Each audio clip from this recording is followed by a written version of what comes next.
to see.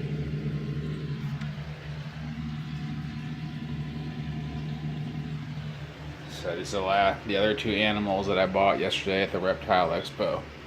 I got my snake, my Everglades rat snake, and I got these guys, two baby axolotyls, still basically in their larval state. But unlike the rest of the members of their genus Ambostomba, they will remain in their larval state their entire life. They won't get on land. They won't turn into a mole salamander like my boys over here, the marbled salamanders, like you've seen in my previous video. That's pretty much what my marbled salamanders look like in their larval state. But then they came on land and turned into that.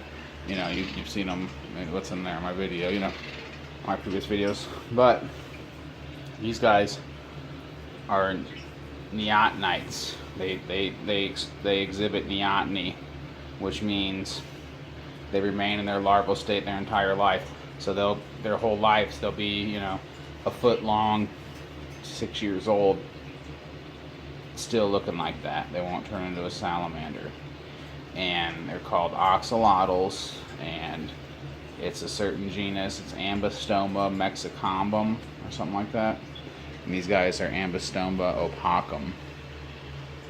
So, and what's crazy is axolotls are their own species. They're native to one lake or two lakes outside of Mexico City up in the mountains, which have since been drained for construction or whatever, development projects or whatever. And the only remaining wild axolotls live basically in the tributaries and streams that were derived from those waterways after they were crushed and dried out. There's more axolotls in captivity than there are in the wild. So, like I say, I got these guys for $20 each yesterday at the reptile show in Denver. There was a lady there that had a few babies and some deli cups. So I jumped on that opportunity because ever since I got my marble salamanders, I've been reading about them. I've been so interested in axolotls. They're credible animals, the whole neoteny thing, and the fact that they're limb regeneration. They do a lot of research on that. They're just amazing creatures. So I put some beef heart in there for them to eat. They came with worms, little black worms. I don't know if you can see any in there. They're pretty much gone. And there's one like right there in the middle of the screen. As you can see, it's kind of hard to see right now. But I put some beef heart in there. See in the corner there. And then see his beef heart. And I saw him munching on it about an hour or so ago. I came in here and he was just killing the beef heart. I don't think this guy's figured it out yet. But I think that's the first time they ever had it. They've just been living on those worms their whole life. And like I live in outside of Denver, a smaller town, about an hour, 45 minutes away. I don't know if I can get those black worms in this town. I have to go like at a bigger aquatic store in Denver to get them, you know. But so if they could just survive off frozen beef heart from Petco, that would be awesome. It's like $7.99 for a big pack of those cubes. It's like 50 of those cubes right there, you see. So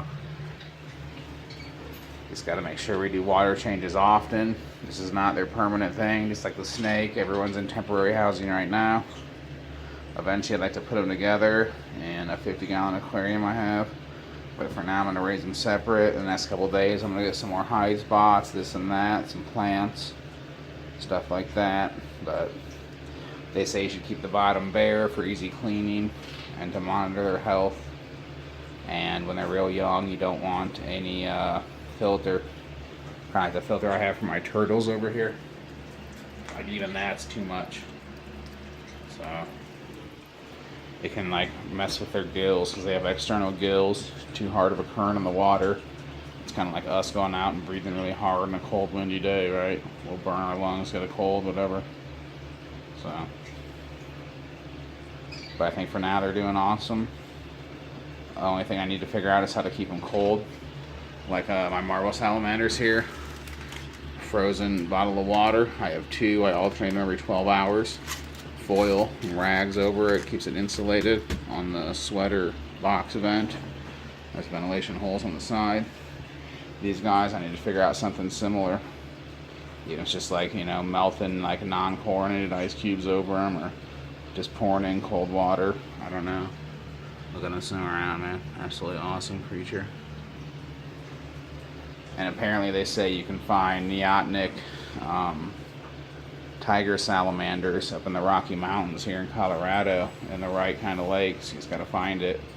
It's like a combination of like dissolved limestone in the water, which raises the pH, cold temperature, high altitude, like all these things contribute to like inability to mature into an adult, so they remain in this neotenic state.